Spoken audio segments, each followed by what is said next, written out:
which is a 10-week course, is just remarkably well done. We will bring to that conversation certification that we hope to bring into city contracts as well, so we understand how to move the levers that Louis is describing well. And so back to Reverend Miller's comments, we are offering scholarships for young people throughout the city of Minneapolis through the Minneapolis Promise, and it's a good time to pursue those as well, Al. And we want to open the conversation up and have people here in the audience to raise questions or engage our panel. And say your name, sir, and good morning and welcome. Good morning, Al Flowers. And my question is to Mike. Mike Christensen, before he was the head of CPED, he was working at CPED when all this non-compliance was going on and nothing was said. Now he's here with Summit Academy CEO Louis King, and it's, to me, it's a breakdown of trying who you're dealing with, you know, and Mike knows this. Now he's saying Gimmick has got 13 contractors. He's almost telling you what they're doing. They got this 5.6 million RFP out, and it's supposed to be a fair process. How can, and it's a big community group, Elam, Micah, the Urban League, Turning Point, all them together put a proposal, Ethnic Homes with a developer. How, and you're talking about Gimmick like you're trying to push them. How do we think you're going to be fair, Mike, to the African American community when you've been in charge all these years and nothing has come down fair? And now I think this is a lot of rhetoric that you're trying to send out to our community to try to just, because you know we're on to it, to try to stem us and slow us down to say that you're working with us. Now it's an election year. So how are we going to know in our community that is fair, not just for Summit Academy, but for the whole African-American community? Thank you for the question. Mike Christensen. Al, thank you, and you've made that case before the City Council, and I appreciate what you're saying. You and I have this conversation a lot, and I'm more than willing to have it in any sphere, including this one. And I can't do more than present the facts. That's all I can do. Here are the facts. Last year, 2,000 youth worked in the city of Minneapolis that didn't have jobs 5 years ago. And 1,600 of those youth were youth of color in the city of Minneapolis. In the last 3 years, 1,000 youth have gone to college for free or reduced tuition at the University of Minnesota and Minneapolis Community and Technical College. Almost half of those youth were from the North Side, Al. And they're public high school graduates. So we are making a difference in terms of the numbers. Now, if it's individual cases that you're talking about and people feel like they don't have educational opportunities, I'm happy to visit with those folks.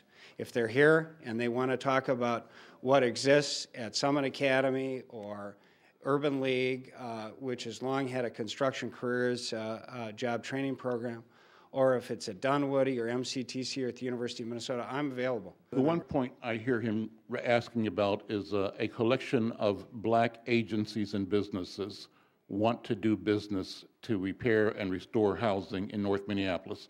And what I hear you asking is, will Northside black agencies and businesses get a chance to do that business? And it sounds like you don't believe they're going to get a fair chance at it because you said Gimmick, which is the Greater Minneapolis Metropolitan Housing Corporation, appears to be the choice at the moment. So that's the question. To date, and I can show you the list of contracts, there are 13 of the contractors used by Gimmick are Northside or Minneapolis minority contractors. So we, in the city, clearly have been asked by council members Samuels, Barb Johnson, Diane Hofstad, the council members representing the Northside, and the mayor, to focus on the economic opportunities that exist for construction firms. So last Friday I met at Anderson Mitchell's house. Anderson Mitchell's a Northside contractor, and he just actually hired Michael Allen, an unemployed a carpenter from the South Side. That was referred to me by Louis King. So we are trying to find opportunities for people who are unemployed and who are ready and prepared for the workforce, and Michael is ready, and he's got a job today. You have a question, Devin, or comment? Not a question, but I think, again, this lends to what oftentimes happens when these major contracts come down and we talk about our community, we have to talk about capacity.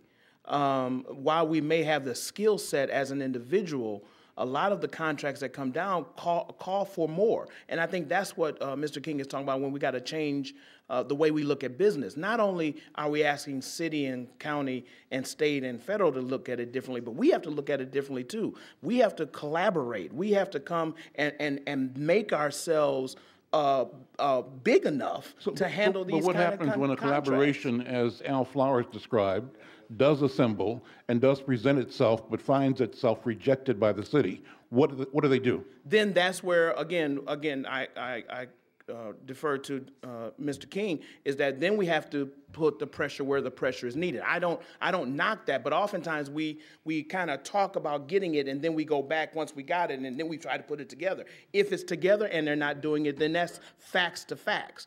But equally, we have to make sure that our community is prepared to go after these contracts, insurance, bonding, and all of those things, so that there is no excuse, so that we can talk apples to apples. Let's bring some more questions. Yes, ma'am. Good morning. Say your name and Good morning. your question or comment.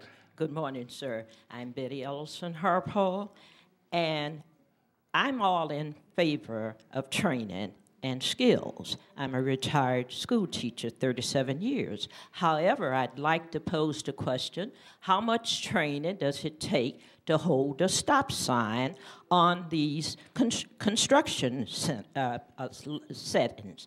Okay, I listened to the county board meeting, and there was a person who presented the wish list. The wish list, the only thing that I could perhaps connect with our community was what they were going to do with our juveniles in terms of juvenile crime.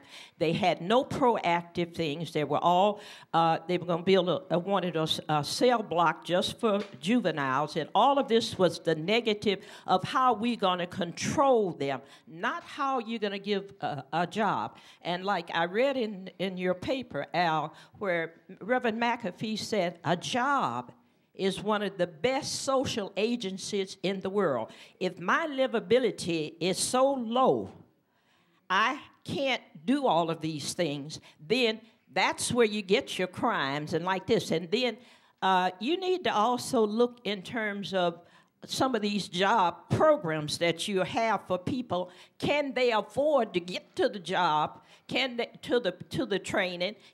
Can they stay there all day without anything to eat and money to buy something to eat? There are a lot of problems within that. Thank you. Thank you. Louis King, would you respond and come on up next? Sure. I think that Ms. Harper is right on. It doesn't take a lot of skill to hold a stop sign, but you don't want to hold a stop sign your whole life. So getting that job is just the first step. But that's been the argument, and I think it might have been even Bill English or Reverend McAfee when we testified at the Capitol last month. They used those very words. One of the items on the county's wish list, at least that I'm very excited about, is the conversion to electronic medical records, which is a big deal. And I intend for our people not only be a part of that process, but to be a part of that industry. It's going to take quite a bit. And finally, about the ability to participate in job training. 80% of the people that we deal with were unemployed when they came to us. So instead of sitting at home watching Judge Judy, come on down, we'll get you a bus pass. And many of them take 3 buses from East St. Paul to get to us. So, and we're not in the support business, but we do utilize other organizations to help people who are trying to help themselves. Yes, sir. Say your name. Lenny Chisholm here, Springboard Economic Development Corporation. One of the issues that has come about is regarding the stimulus money and how it's being written and use these statistics from North Minneapolis to bring that money into the city of Minneapolis. One of the issues that came up was the result of 100 houses to be demoed. In that demo process, the county commission had a immediate approval of $1.25 million to come into the African American community, predominantly North Minneapolis, to tear the houses down. At that